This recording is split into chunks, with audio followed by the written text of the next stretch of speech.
Dit en préparant l'émission, il y a une dame qui donc avait un vol donc, sur un avion surbooké qui a donc déjà de base été refusé dans l'avion alors que l'avion volait, enfin il pouvait décoller.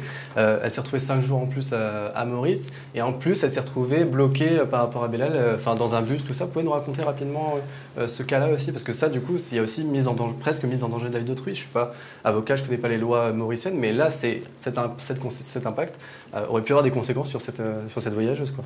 Oui, tout à fait. C'est vrai qu'avant que le cyclone passe, les compagnies ont mis en place un plan d'action, un plan d'urgence pour faire partir un maximum de voyageurs qui étaient à Maurice et qui devaient rentrer à La Réunion avant midi, avant la fermeture des aéroports.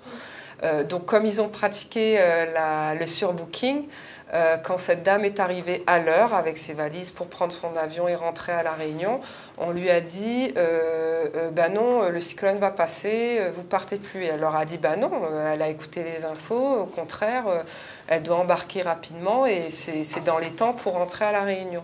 Donc ils ont fermé l'enregistrement à 30 personnes qu'ils avaient enregistré, vendu des billets en plus.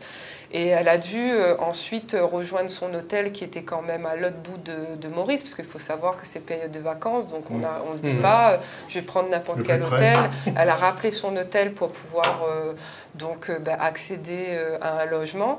Et en redescendant sur l'hôtel, il s'avère qu'il y a eu des fortes pluies qui n'incombaient pas à Belal. Il y avait déjà des fortes pluies sur l'île. Et il y a eu une inondation dans la rue. Elle était dans le bus et le bus a été submergé par les eaux. L'ensemble de voyageurs qui étaient dans ce bus-là ont eu la peur de leur vie. Pris au piège dans un bus qui prend l'eau. Pris au piège dans un bus qui prend l'eau. Et le pire, c'est qu'elle nous racontait que de son hôtel, donc elle a dû subir tout le cyclone à Maurice. Elle a vu aussi toutes les inondations et les gens qui étaient bloqués dans leur véhicule et elle en ressort traumatisée. C'est une dame qui a des séquelles psychologiques.